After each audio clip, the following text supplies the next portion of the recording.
Hello， 小伙伴们，大家好，我是萌酱 ICU 萌医生，欢迎回到我的频道。大家看到这个视频的标题啊，肯定会想，姨妈血为什么会从肺里面咳出来呢？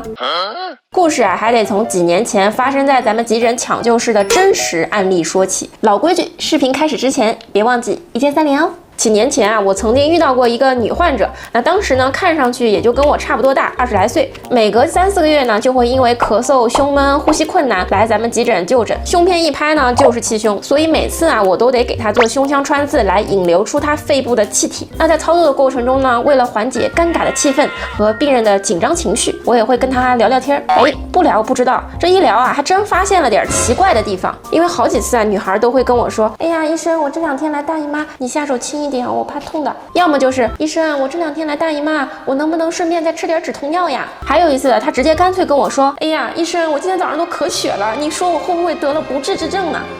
听他这么一说啊，我立刻就多了个心眼，开始仔细询问女孩的病史和症状。结果发现啊，这个女孩虽然又高又瘦，符合自发性气胸的特征，但是每次发病都伴随着大姨妈，而且在气胸频发的这几年啊，姨妈痛也是越来越严重，甚至到了要在家躺尸的地步了。得亏我这诊断学学的扎实啊，脑海中立刻就浮现了月经性气胸5个大字。难道说我当年在课堂上学到的罕见病例，还真在现实中给我碰到了？为了保险起见呢，在征求女孩的同意之后，我又请了胸外科、妇产科的医生来床边给她会了个诊。果然，其他2个科的医生呢，都跟我观点一致，高度怀疑月经性气胸，也就是子宫内膜异位症里一种罕见的临床表现。而这个女孩啊，咳嗽咳出的血啊，应该就是姨妈血。什么是子宫内膜异位症？要解释这个医学名词啊，首先得说说月经是怎么形成的。咱们女孩子的子宫腔呀，是由一层膜样组织包裹着的，这层膜呢就叫做子宫内膜。子宫内膜和体内的雌雄激素啊，就像是一对超强 CP， 激素水平升高，子宫内膜就开始生长；激素水平降低，子宫内膜就会枯萎脱落，从而形成月经。可是啊，这个子宫内膜啊，可一点也不老实，没事呢就喜欢在体内瞎逛，甚至啊能够跑到胸腔、腹腔、肠道等等这些地方，这就形成了子宫内膜异位症。而当月经来潮时呢，这个喜欢瞎逛的子宫内膜呢，也没忘记它的老本行，脱落出血，继而啊就引发了异位病灶的疼痛和出血。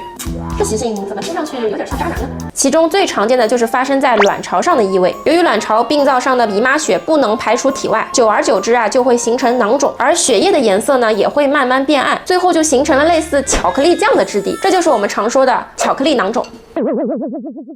子宫内膜异位症有什么典型症状吗？内异症的典型症状呢，主要还是跟月经周期相关的。首先啊，痛经是最典型的症状，一般是从姨妈前2天就开始隐隐作痛，而姨妈来的第1天最严重，痛到吃多少止痛药都没有用的程度。之后呢，就逐渐减轻，直到月经结束时呢，完全消失。其次，月经过多、周期不规律也是比较常见的临床表现。还有数据显示啊，约有40%的内异症患者伴有不育，这一点呢，可能是由于炎症引起的输卵管堵塞而导致的。不同部位的内异呢，也会伴随着一些特殊的临床表现，比如肠道内异会有腹泻或者是便秘，呼吸道内异呢就会出现我刚刚提到的气胸和咳血。怀疑自己得了内异症该怎么办？看到这里啊，你是不是也开始怀疑自己得了内异症呢？